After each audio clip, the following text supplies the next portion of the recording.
Welcome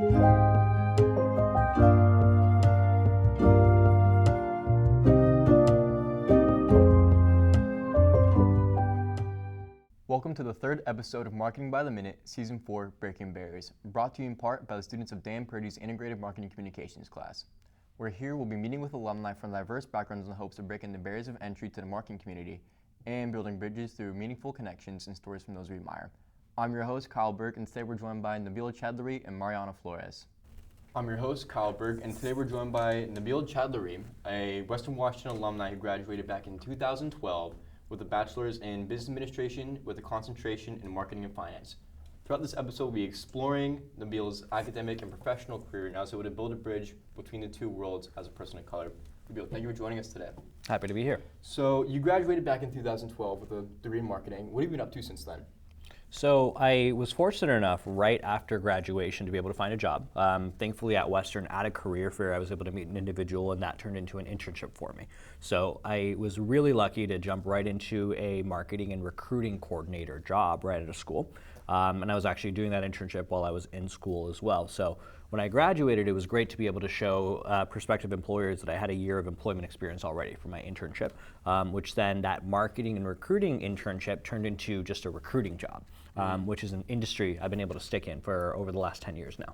Mm-hmm. That's awesome. And then what got you into marketing in the first place? You know, I was really passionate about the business side of it, really. I was really passionate about entrepreneurship and business development and why, you know, the differentiating factors of organizations. And, you know, I knew I wanted to be in CBE from the first day I walked into Western, and marketing felt like the most creative, strategic outlet for me to be able to do that. Yeah, that's awesome. And then how would you describe your journey as a marketer here at Western? Yeah, I mean, I would say, you know, from day one, I was fortunate enough to know what I wanted to do. And that allowed me the opportunity really to dive right into my business courses and be in classes that I was actually passionate about. And really the hands-on education you get from the program, working on actual projects, working on actual clients and companies and real life scenarios, going through those case studies really set me up for success. I remember having interviews for marketing roles after graduation, and I was able to refer back to the exact types of class projects I was doing, my capstone, for example, in those interviews and say, hey, here's how we did it. And when they asked me to put together a presentation in my first interview after graduation, I knew exactly how to do it because that's what we'd been practicing that entire senior year. Yeah, that's really cool stuff. And then would you say that being a person of color may have impacted your journey at Western? Yeah, I think so. You know, obviously Bellingham by itself, the diversity isn't what you would see in some of those bigger cities. So it's definitely interesting being able to come to an environment like that and be able to hold on to your culture, but also assimilate at the same time. It really forces you into it. You know, you almost have an advantage because you are going to walk into work environments that are going to be maybe predominantly one race or color, something like that, and coming into Western and having to adapt really did set me up for success from that perspective as well. I was able to walk into the workforce, which again in tech does end up being predominantly white, and I knew exactly kind of how to interact with individuals and how to, you know, set myself apart, but also be able to hold on to what my culture was at the same time. Mm-hmm. That's awesome. I know a lot of students at Western tend to agree that this campus is a place that really does value diversity and integrity. And then later we are hosting a student who transferred here for that exact reason. But for students who are seeking kind of more representation in CBE or may feel isolated being a student of color, do you have any advice for them or something to say towards them? I think in general, as you just said, Western is a very accepting place. I found CBE to be an extremely accommodating, supportive environment for myself. You know, I never felt singled out because of the color of my skin. I never felt like I didn't have the same opportunities as somebody else. Again, it's a very unique balance that I think, you know, the program here has found, which is supporting and encouraging you to be different, but also fit in at the same time. I think that's a tough balance where you're not being ostracized by any means, but you're also able to really put yourself in a situation where people want to learn more about you and they want to know, like, hey, how did this impact you, or tell me more about your culture in a very, again, sensitive and comfortable way. For sure. And thank you for sharing that. I'm sure those listening found that very inspiring, and I'm thankful that you are talking to them about this and giving back in a really meaningful way. If it's all right, I do want to switch back to your time here at Western. You mentioned a little bit about Ed's capstone class. Were there any other classes Cass took out as your personal favorite here? Yeah. I remember really all of the marketing classes for sure the best, right? Yeah. I'm not gonna lie, I didn't go to all of the accounting classes. I may have skipped a couple of those, but I did really, there was no way I could ever skip a marketing class, because you're in there not just to work on a project, to work on an assignment, you're in there to collaborate with team members. And that experience, to this moment, I don't think I realized how valuable it was. I just got back from a work conference, last night, and the entirety of the conference was, here's all of these different offices we have across the country, and how we're getting together for the first time in 5 years with all of the different office heads, and that need to collaborate and work together, even though we're all over the country, is so important. And I didn't realize really until this moment how well Western and the marketing program sets you up for that, because it forces you into these team projects, and it says you need to work together. Yeah. and no, really. You learn a lot. You learn a lot. Like it doesn't matter if you're the smartest guy in the room if you can't get along with the person sitting next to you. And I give this advice when I interview people, or I do interview prep. I say, again, you could have all the right answers. And you could be the smartest guy, you could answer the questions the right way, but if the person you're interviewing with doesn't want to have lunch with you every day and sit next to you 40 hours a week in a work environment, they're not going to hire you, right? You don't want to be that guy that someone doesn't want to work with. So being put into those group projects really does make a difference. And something we're kind of struggling with too is we call it like silos and integration between the silos and all that. I know something we're struggling with is just like communication, and just like, I'm doing this bit, someone's doing this bit, and constant back and forth. It's like, okay, you do this, I'll get it. Oh, it got rejected. Oh, it got rejected. We got to go back to step one. It's just, so kind of learning like integration is, do you have any advice for integration, by the way? It's hard. It's so hard. What you're describing right now, again, you don't realize how important it is, because regardless of even if you end up in marketing or not in your career, you're going to have to work with other people. And, over communication is so important. Recognizing that the person you're working with, the individuals that you're working with, they have their perspective, and their perspective makes them believe that they're right. So if you are in a situation where you're debating back and forth, recognizing that, hey, this is not a black and white answer, and understanding what did they go through in their life, what knowledge base are they working off of, that they believe that this is the right answer. As opposed to saying, I know you're wrong because of X, Y, and Z from my perspective, right? Yeah. Can you sit there for a second and be like, what makes you think what you just said? Because I believe it's wrong, but clearly you think it's right. So I wonder, let me unpack that for a second, right? Let me understand your perspective. And that's probably step one, is just asking those questions. And sometimes you verbalize those questions, and other times it's for yourself to sit back and try not to react. I remember getting very good coaching from Ed Love when I was in those situations. I was one of those individuals that I always thought I was right when I was in those class projects. I would walk in and be like, this is the right decision, we're making this decision, without necessarily feeling like I needed to explain myself all the time. And it did give me a reputation where people didn't necessarily want to work with me in that project, which really hurt me in that situation, right? Because people didn't want to work on a team with somebody where someone else just feels like they're going to be the captain, right? If I could go back, I would tell myself just to relax, calm down, relax. Doesn't matter if you're right or wrong. It's more important for you to listen and get along with the folks you're working with. Absolutely.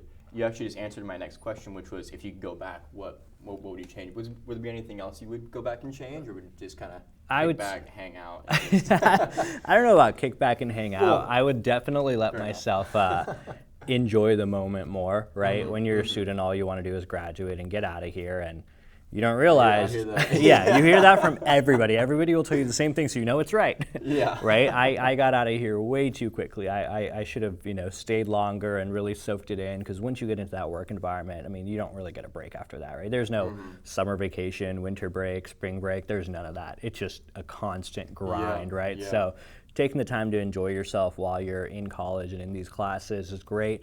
Doing whatever you can, I would say, to try and maintain those relationships post-graduation is so important. And I mean that with your actual friends and just your general marketing acquaintances and your cohort that you're graduating with, because they are going to be individuals you'll likely collaborate with in the future.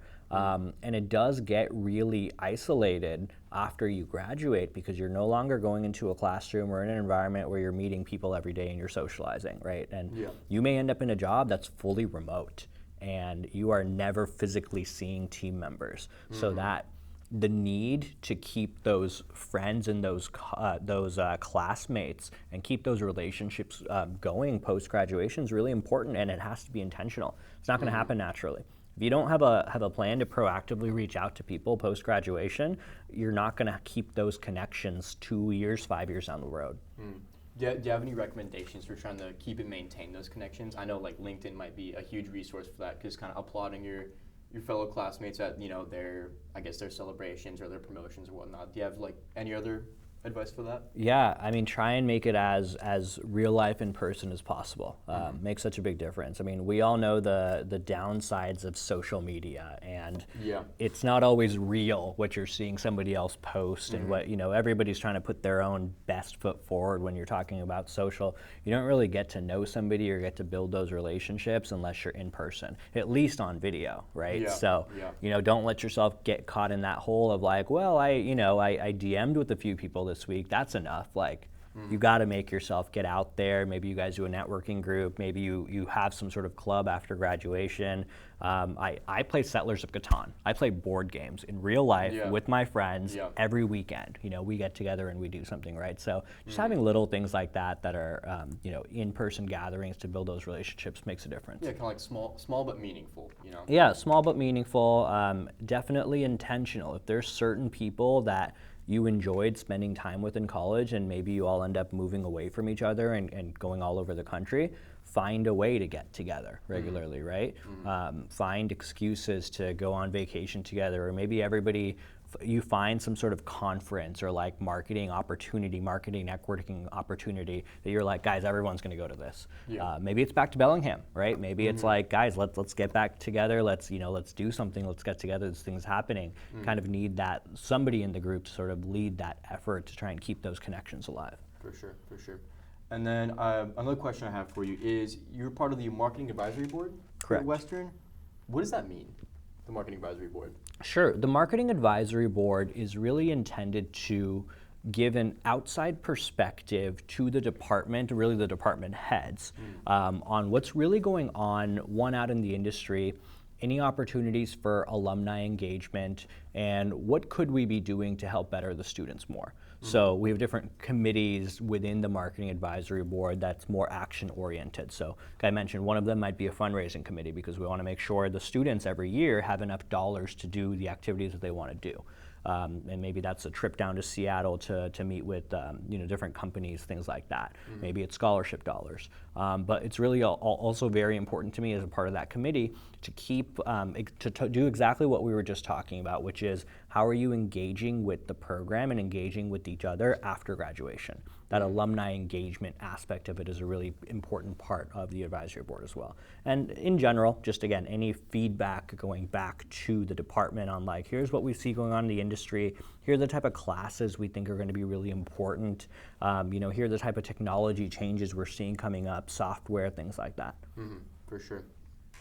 And then, so shifting over to your professional career, I noticed on LinkedIn you do a lot in the recruiting business. What got you into recruiting in the first place? Yeah, as I mentioned earlier, it was really, it was luck to an extent. It was that I had an internship that was a marketing and recruiting coordinator internship. I didn't know what that recruiting piece meant when I took that internship. I just said, hey, I need an internship. It says marketing on here. I'm in. Perfect, yeah. Right. Suddenly I was working at a recruiting company, and I was in charge of engagement. I was scheduling interviews. I was greeting people as they came in. I was helping get our face Facebook likes up at the time, right? So I really fell into having recruiting in my industry and in my like LinkedIn, basically. But when it's interesting, I used the word intentional earlier. You really do get, I don't mean this in a bad way, you get stuck in the industry you start with to an extent. Interesting. Yep. If you end up taking a job as an email marketer, suddenly all of the opportunities you're getting for the next 10 years in your career is in email marketing, right? Again, I don't mean that in a bad way because I love what I do, but you do see this in the, just in corporate America right now. Whatever first job you sort of start with, that titling that happens, that's the type of job you can get next, right? So again, starting in recruiting, I ended up thankfully loving it, but it was really easy for me to get a recruiting job after that, more so than it was to get a marketing job. And now I have 10 plus years of recruiting experience, so it's going to be pretty hard for me to change careers, right? So again, whatever that first couple jobs that you stay in, like you might end up being there for a while, so you want to be really intentional about it. Interesting. You know, that's making me scared a little over here because I'm looking at trying to get some stuff lined up, and none of it is exactly marketing per se, but that I love marketing. I do want to go into that. So I don't know. Do you have any advice for like kind of looking for like that first job that's like really meaningful and impactful? Sure. You always have to find that balance between big company and small company. I started a smaller company, which allowed me to have an incredible amount of impact. It allowed me to get promoted and rise up very, very quickly. But if you started a larger company, you get that big name on your resume. That's helpful in your career as well, kind of throughout that time. But most people will tell you that first kind of 2-3 years, you just want to be a sponge. You want to learn everything that you can. And the best way to typically do that is going to be at a smaller company, mid-sized company that's going to let you do more things. Now, when we talk about being scared because you might get stuck in doing something that you don't really love doing, smaller companies allow you to pivot typically a little bit better. Because once you get in there, you can say like, hey, I'm doing X, Y, and Z, but I notice no one's doing our social right now. Can I do that? Is that okay if I start, managing our Instagram page and then this page over here? Oh, by the way, no one's doing any like sort of A/B testing for the sales team. What type of messaging, what type of templates are they using? Let me help with that. Let me write that copy and see how it works. You can do a lot more of that at a smaller organization as well. So you can have a bit more freedom and a bit more power to it to kind of explore other branches that maybe aren't being met by other people. It's easier to pivot. When I've talked to actually a lot of recruiters that have wanted to change careers into like program management, for example, PM, project management, program management. And typically what I would tell those individuals is go to a larger company because that's the only place you can kind of get into if you already have some of that recruiting background. But once you get in there, move laterally to another department if you can. Once you're at a company already, it's easier to ask for those other responsibilities once you're within that company. Because externally, they're just looking at your resume and they're like, you're not a PM, you're a recruiter, so I'm gonna hire you for the recruiting job. When you're already at a company, it's easier to move departments and move teams over, move roles over, because you've already kind of built trust at that company. Again, easy to do a small company, also possible at a larger company if they have all of these different channels. Because larger companies are typically always hiring, so you could start in one job category and completely move over to a different skill set within that company if given the opportunity. Yeah, for sure. And then you as a recruiter, do you feel like AI potentially like messes with your job, or like how does that implemented as a recruiter? Sure. We're talking about that a lot right now. I laugh because everybody is talking about it, and that's sort of the $1 million question. We're having to write articles about ChatGPT, so that's fun. Yeah, exactly. So there's a couple different ways we're looking at it. One is how can we make improvements internally on our day-to-day based on the availability of AI?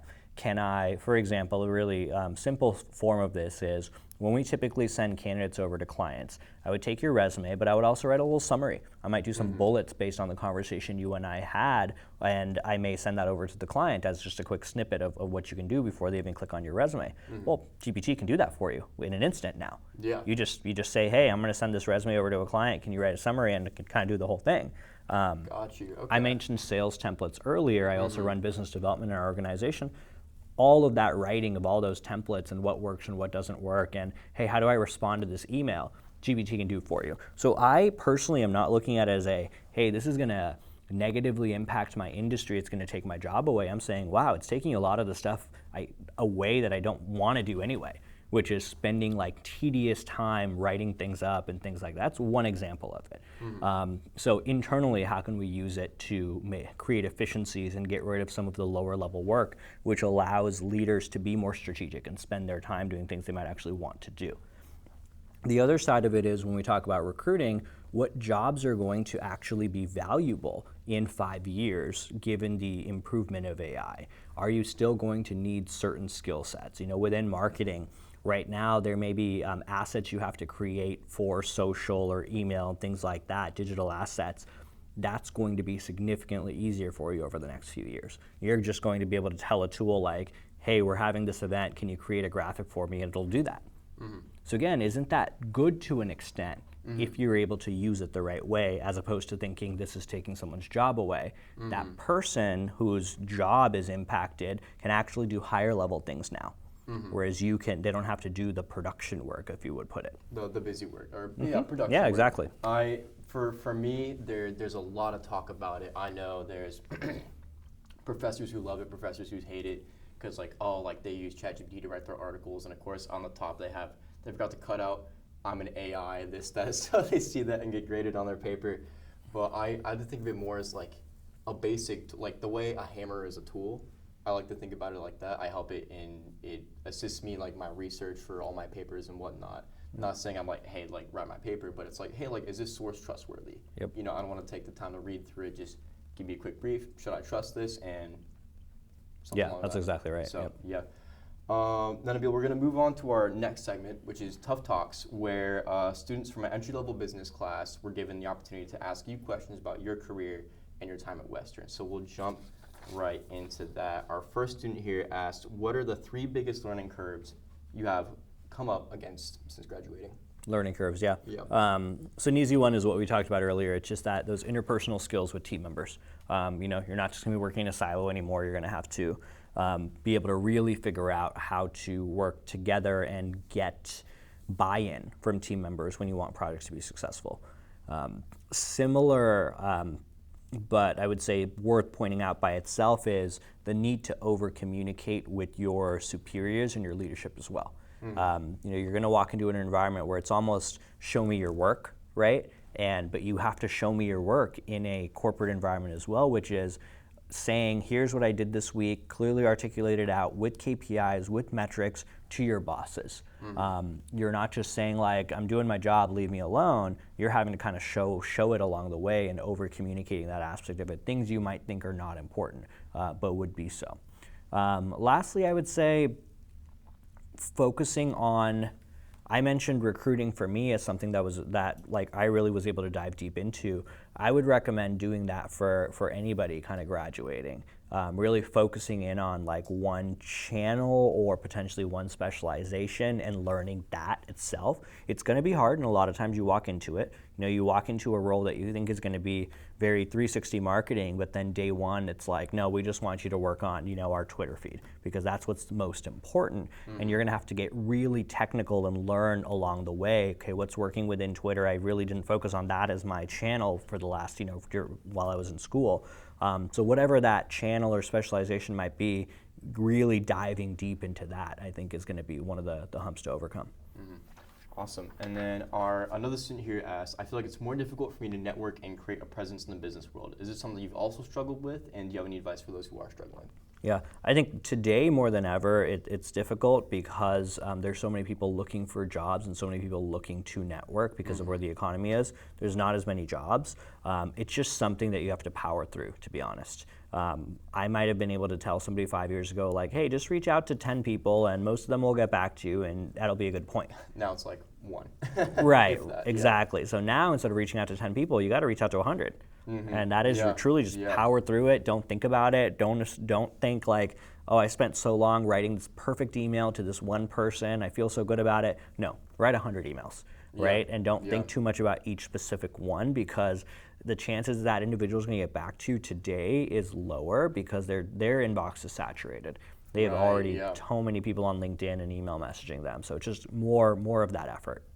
I've also heard people, a lot of us like to stick to the framework of one static resume that should not be the case at all. People should be, Correct. especially out of college, they should be like changing their resume and kind of crafting it and personalizing it to each job. Would you think that's the case? Absolutely, yeah. It depends on the types of jobs you're applying to, but at a minimum, I recommend having a different one for each type of job, right? For sure, yeah. And then another student asked, what was your transition from university to your first job outside of college like? I would say for me, it was as seamless as it could get, right? I didn't have more than a 60-day break. I got a job pretty quickly after graduation. I think I started in August after graduating in June. So it was pretty fast for me. And I would say that first year, it's this understanding. You walk in, you're like, I don't know what I'm doing, right? There's that feeling for sure, and that's normal.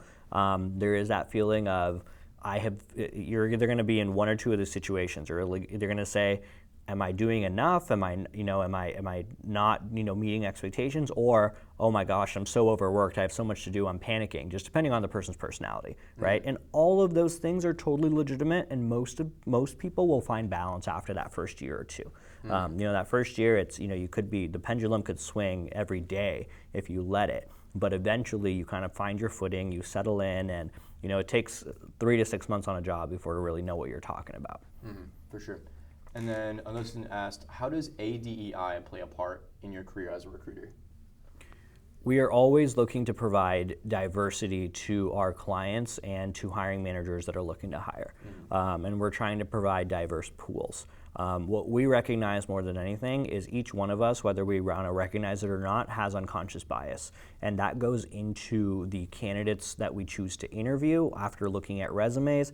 That goes into the candidates that we choose to hire after interviewing somebody. So it's really about setting very clear questions and guidelines so that we don't let those unconscious biases get in the way as much as we can. And recognizing what those unconscious biases are so that we can overcome them. And then lastly, a student asked, a lot of people fall into the trap of getting whatever job is willing to hire them. What is the best way to kind of get out of this trap? Or, what is the best way to find a job that suits someone? Yeah, I mean, that's very challenging, right? Because at some point you need a job. In an economy like this, at some point you got to say yes to something. As much as employers may hate this answer, you should always keep looking. You should always network.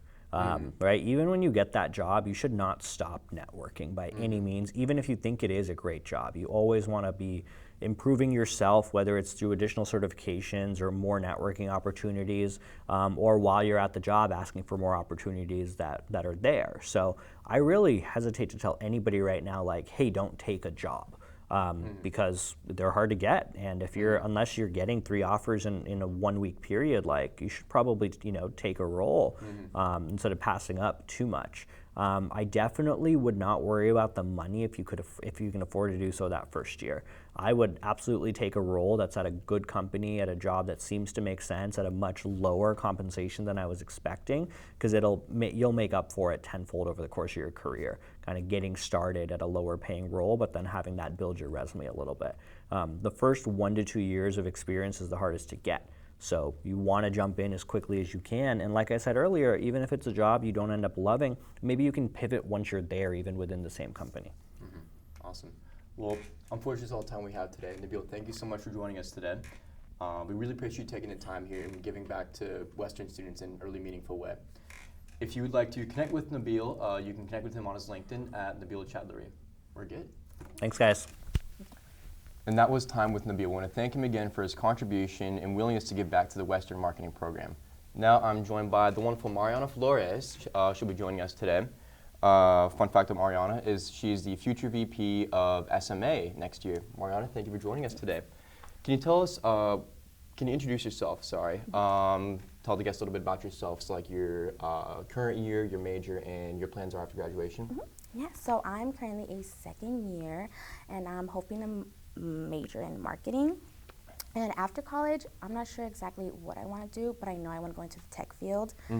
I'll work my way through getting there with all positions here currently in college. Hopefully I can start off with SMA, with the VP position.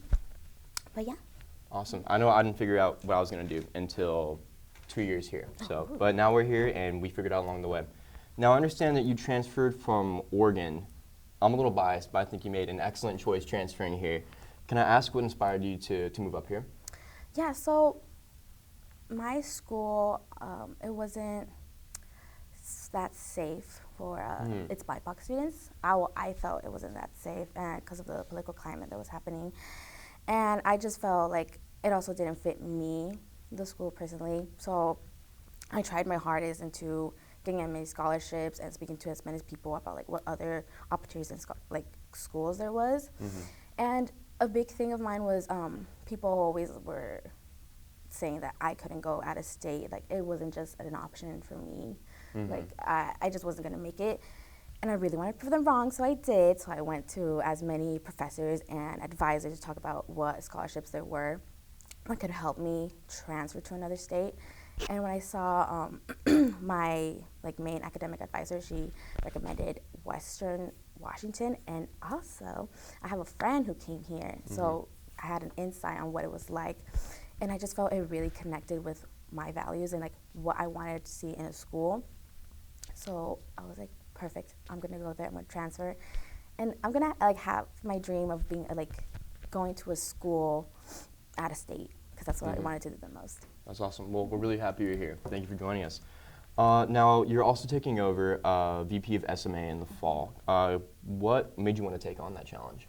Yeah, so I really wanted to start putting myself out there, and I also wanted to implement more alumni students from diverse backgrounds so that students here have that representation and that people like us can go into fields that we think are out of reach, because that's how I felt at the beginning, like, oh, I can't go into the tech field, oh, I can't do this just because of who I am, but it's wrong. Like, that's not true. I can, and I will. And I'll show students that they can also do things they think are out of reach. That's awesome. Now, you mentioned a little bit about Oregon, and they weren't very, I'm trying to find the best way to say this. They weren't very accommodating for BIPOC students. Do you feel that transferring here, you've been much more accommodated and much more, I guess, openness and willingness to kind of see you as that? Yeah, I do. My main thing was that there wasn't really a space or community for all of us BIPOC students to really come together and connect and form a community with each other. And Western has the ESC, which is amazing. It's a space for all of us to really just form that strong connection.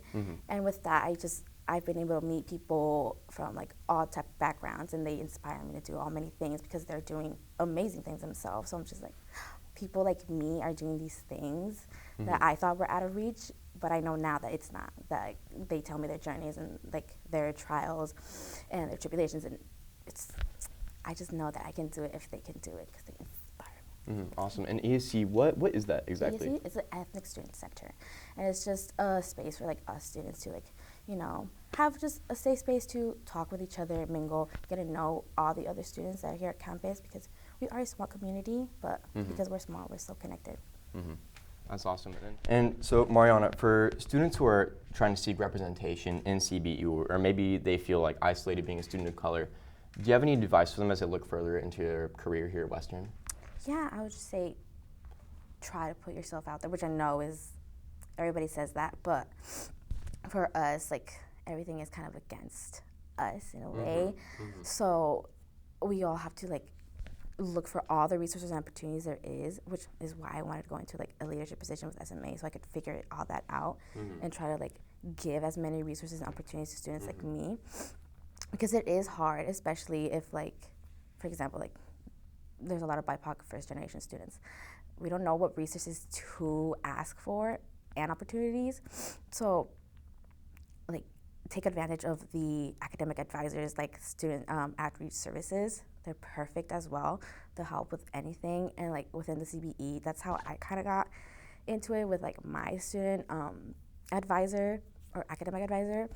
She talked about AKSI too, and which is a professional development organization, which really helped me get into the professional world, as well as SMA. And I just was okay, well, if this is what I want to go into, let me talk to the people. Let me try to make as many connections so I can form a better community and connections within the CBE. And also, I am still working on trying to figure that out as well, like the question you asked.